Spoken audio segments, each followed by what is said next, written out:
est le fruit de la lutte des travailleurs de Fralib contre la fermeture du site et la fin de l'activité industrielle pour conserver nos emplois et de se réapproprier l'outil industriel, ce qu'on a réussi au bout de 1336 jours, dont le nom de la marque qu'on a donné à noter nos infusions.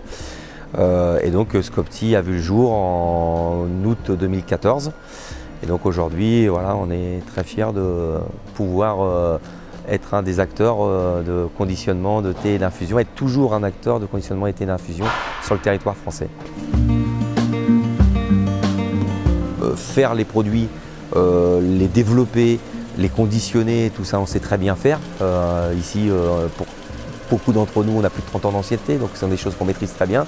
Après, sur la partie amont et aval, il fallait qu'on reconstruise tout ça. Et donc très rapidement, avec le contact de l'Union régionale des SCOP PACA, qui nous suivait dans notre dossier, à la fois pendant la construction, mais aussi à la création de la SCOP, nous ont mis rapidement en contact avec Rémi Roux, par rapport à la fois ses compétences commerciales, mais aussi surtout par rapport à l'activité que la SCOP Éthicable a.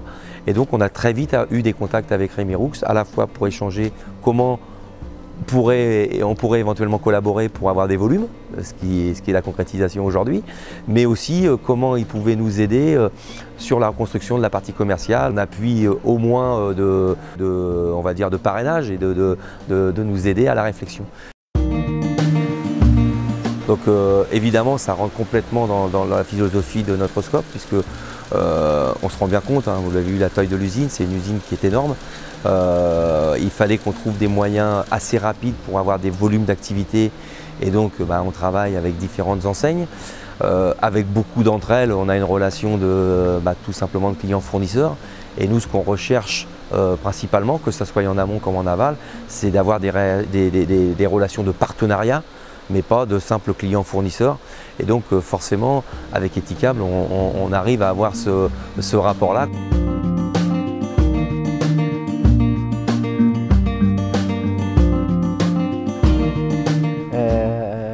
L'objectif qu'on s'est donné, tous ensemble, c'est de ne produire déjà que des produits de qualité. Peut-être plus cher, ça c'est clair, mais que des produits de qualité. Et surtout, chez nous, il y a, comme je pense chez Éthicable également, pas d'arômes artificiels, uniquement des arômes naturels. Moi, la perception aujourd'hui de la SCOP, c'est totalement différent d'une multinationale. Il n'y a aucune comparaison.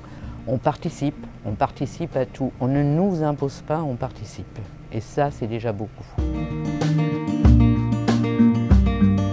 Que chaque personne est au même niveau, et au même niveau, peu importe l'apport financier qu'il a mis en capital dans la SCOP, il est au même niveau de responsabilité.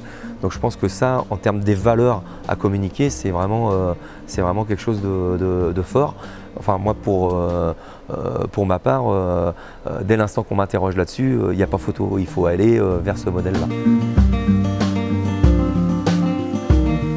Tant qu'on peut privilégier de travailler avec des SCOP, travailler avec des gens de l'économie sociale, faisons-le et créons les conditions que ça puisse se faire. Donc voilà, s'il y a un message à passer dans le monde coopératif, que des aventures comme entre Éthicable et Scopti aujourd'hui, qu'on fasse des petits et qu'il y en ait d'autres qui se créent, dans un sens comme dans l'autre. Et je pense qu'on a tous à y gagner, et le consommateur aussi surtout à y gagner, parce que voilà, c'est du 100% gagnant. On emploie nous beaucoup le terme, ça c'est venu pendant la lutte notamment, où on souhaite avoir affaire au bout de la chaîne à des consommateurs.